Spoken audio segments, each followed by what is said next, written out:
డబ్బులు అయిపోయాయి కదా అడుగుతూనే. మా ఫ్రెండ్స్లో ఒకరు ఈ సిరీస్ని నాకు సజెస్ట్ చేశారు. ఒక కాన్సెప్ట్ చెప్పినప్పుడు నాకు చాలా వింతగా అనిపించింది. అరే ఇలాంటి కాన్సెప్ట్స్ కూడా ఉంటాయా అనిపించింది. వెంటనే యూట్యూబ్లోకి వెళ్ళి ఈ సిరీస్ ట్రైలర్ని చూస్తే కాన్సెప్ట్ నిజంగానే ఉంది. బేసిక్గా ఈ కాన్సెప్ట్ ఏంటంటే, ఇప్పుడు నా చేతిలో ఒక 500 రూపీస్ నోట్ ఉందనుకోండి. ఈ 500 రూపీస్ నోట్తో నేను ఏదైనా సాహసం చేయొచ్చు. అంటే ఒక బిల్డింగ్ నుంచి ఇంకో బిల్డింగ్ మీదకి దూకొచ్చు, లేదా కింద నుంచి గాల్లో ఎగరొచ్చు. ఆ 500 రూపీస్కి ఎంతైతే వాల్యూ ఉంటుందో అంత వాల్యూకి తగ్గట్టు నేను ఏ పనైనా చేయొచ్చు. ఇలా డబ్బుకి తగ్గట్టు మనకున్న సూపర్ పవర్ని యూజ్ చేసుకోవచ్చు అనే కాన్సెప్ట్ నాకు తెలిసినప్పుడు నాకు చాలా వింతగా అనిపించింది. అండ్ ఆల్సో సూపర్ పవర్స్ అంటే బేసిక్ గా ఏదో ద్వారా వచ్చేస్తే కదా, సో దానికి పెద్ద ఖర్చు ఉండదు అనుకున్నాం. కానీ మనిషి ఉదయం లేచిన దగ్గర నుంచి రాత్రి పడుకునే వరకు కూడా కష్టపడి సంపాదించేది ఈ డబ్బు కోసమే కదా. సో అలాంటి డబ్బుతో ఈ సూపర్ పవర్ ని లింక్ చేసినప్పుడు నాకు చాలా వింతగా అనిపించింది, కొత్తగా అనిపించింది. సో ఆ క్యూరియాసిటీతోనే నేను సిరీస్ మొత్తాన్ని చూసాను. సిరీస్ ఎలా ఉందనేది ఇన్ డీటెయిల్ రివ్యూలో మాట్లాడుకుందాం. బట్ బిఫోర్ దట్, మీరు ఎవరైనా కొత్తగా ఈ ఛానల్ చూస్తున్నట్లయితే కనుక ఇప్పుడే సబ్స్క్రైబ్ చేసుకోండి. ఆల్రెడీ సబ్స్క్రైబ్ చేసుకున్న వాళ్ళైతే కనుక లైక్ చేసి ఈ వీడియోని స్టార్ట్ చేయండి. మర్చిపోవద్దు, దయచేసి లైక్ చేయండి.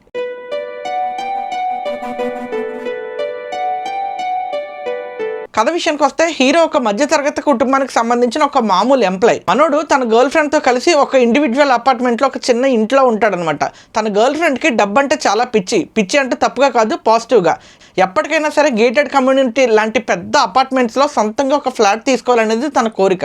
అందువల్లే వాళ్ళ దగ్గర ఉన్న డబ్బు అంతటిని కూడా సేవ్ చేస్తూ ఖర్చులన్నీ తగ్గించుకుని మరీ ఉంటారనమాట.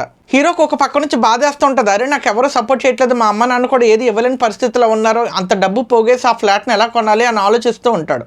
అలాంటి టైంలో వాళ్ళ నాన్నగారు ఒకసారి ఫోన్ చేసి నువ్వు ఇంటికి రా అని పిలుస్తారు. సరే మా నాన్నగారు ఏదో ఒకటి ఇస్తారు కదా అన్న ఉద్దేశంతో ఇంటికి వెళ్తాడనమాట. కానీ వెళ్ళే దారిలో మనోడికి చాలా ఆలోచనలు వస్తాయి. బేసిక్గా హీరోకి వాళ్ళ నాన్నగారు అంటే అసలు ఇష్టం ఉండదు. ఎందుకంటే చిన్నప్పటి నుంచి ఎటువంటి బాధ్యత లేకుండా ఊరంతా అప్పులు చేసేసి ఆ అప్పులన్నీ మనోడి మీద వేసేసి ఆయన దర్జాగా బతుకుతూ ఉంటాడు. అందువల్లే హీరోకి వాళ్ళ నాన్న అంటే అసలు ఇష్టం ఉండదు. సో తనకి ఇష్టం లేకపోయినా ఇంటికి వెళ్ళి వాళ్ళ నాన్నగారిని కలిసి, నాన్న నాకేదో ఇస్తానన్నావు కదా ఇవ్వు అని అడగగానే వాళ్ళ నాన్నగారు చెయ్యి చాపు అంటే మనోడు చెయ్యి చాపుతాడు. చెయ్యి చాచినప్పుడు ఆయన చెయ్యి అతని చేతిలో వేసి అతనుకున్న సూపర్ పవర్ మొత్తాన్ని కొడుక్కి ఇచ్చేస్తాడు. అప్పటి వరకు కొడుకు కూడా తెలియదు వాళ్ళ నాన్నగారికి ఒక సూపర్ పవర్ ఉంది అని. నిజానికి ఇలాంటి సూపర్ పవర్ ఏదైనా డబ్బున్న వాళ్ళకైతే బాగా గిట్టుబాటు అవుతుందేమో, కానీ రూపాయి లేని పేదవాడికి ఇలాంటి సూపర్ పవర్ వస్తే వాడు ఏం చేసుకోవడానికి వీలు లేకుండా ఉండిపోద్ది. సో అదే పరిస్థితిలో మన హీరో కూడా ఉంటాడు. వాళ్ళ నాన్నగారు సూపర్ పవర్ ఇచ్చినప్పటికీ కూడా మనోడి దగ్గర ఎంత డబ్బు ఉన్నా సరే, మనోడు ఏమాత్రం కొద్దిగా ఎనర్జీ ఉపయోగించినా ఆ డబ్బులు చిల్లర రూపంలో మారి ఆ ప్యాంట్స్ లోంచి జారి కింద పడిపోతూ ఉంటాయి. ఇది 10,000 ఓన్. నా చేతిలో ఎంత డబ్బు ఉంటే అంత స్ట్రాంగ్ అవుతాను. కానీ ఆ పవర్ పడితే డబ్బు మాయమైపోతుందంట. చూసావా, డబ్బులు మాయమైపోయాయి. 10 రూపాయలు ఖర్చు పెట్టాలంటే 100 సార్లు ఆలోచించే పిసినార్ లాంటోడు మన హీరో. అలాంటి వాడికి డబ్బు ఖర్చు పెడితేనే తనకున్న సూపర్ పవర్ యూజ్ అవుతుంది అని తెలిసాక మనోడు దాన్ని ఎలా యూజ్ చేసుకున్నాడు అనేది స్టోరీ. ఆల్సో ఇందులో సబ్ప్లాట్స్ చాలా ఉంటాయి. అంటే మనోడు మాత్రమే కాదు, అదే ఏరియాలో అంటే అదే కొరియా దేశంలో మనోడితో పాటు ఇలాంటి సూపర్ పవర్స్ ఉన్న ఇంకొంతమంది కూడా ఉంటారు. అందులో వన్ ఆఫ్ మై ఫేవరెట్ ఒక అమ్మాయి, అమ్మాయి పేరే బన్స్ తింటే, ఆ బ్రెడ్ లాంటి తింటే ఆ అమ్మాయికి విపరీతమైన పవర్ వస్తుంది అనమాట. ఆ పవర్తో అమ్మాయి దేన్నైనా కంట్రోల్ చేయొచ్చు. సో ఆ అమ్మాయిది క్యారెక్టర్ చాలా ఇంట్రెస్టింగ్ అనిపిస్తుంది.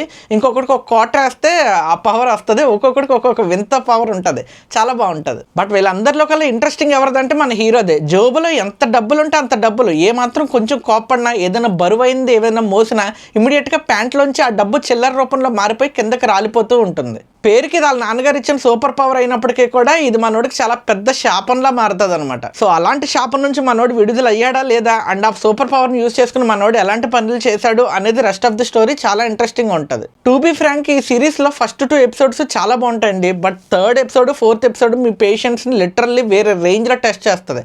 అంటే తెలిసి కొత్త అన్నీ కూడా కొత్త సూపర్ హీరోస్ వీళ్ళందరూ వస్తూ ఉంటారనమాట. అది చూసి మనకు కొంచెం బోర్ కొడుతుంది. బట్ లాస్ట్ 2 ఎపిసోడ్స్ కూడా చాలా బాగుంటాయి. సో ఈ మధ్యలో వదిలేస్తే మిగిలిన ఎపిసోడ్స్ అన్ని కూడా చాలా ఇంట్రెస్టింగ్ ఉంటాయి. మంచి అడ్వెంచర్ డ్రామా చూసామన్న ఫీల్స్ తీసుకొస్తాయి. కమింగ్ టు యాక్టర్స్ పర్ఫార్మెన్సెస్, ఒక్కడి ముఖం తెలియదండి, ఒక్కడి గురించి తెలియదు నాకు. అందరూ ఒకేలా వస్తారు. ఈ కొరియా వాళ్ళతో ఉన్న బాధే అదే, అందరూ ఒకేలా ఉంటారు.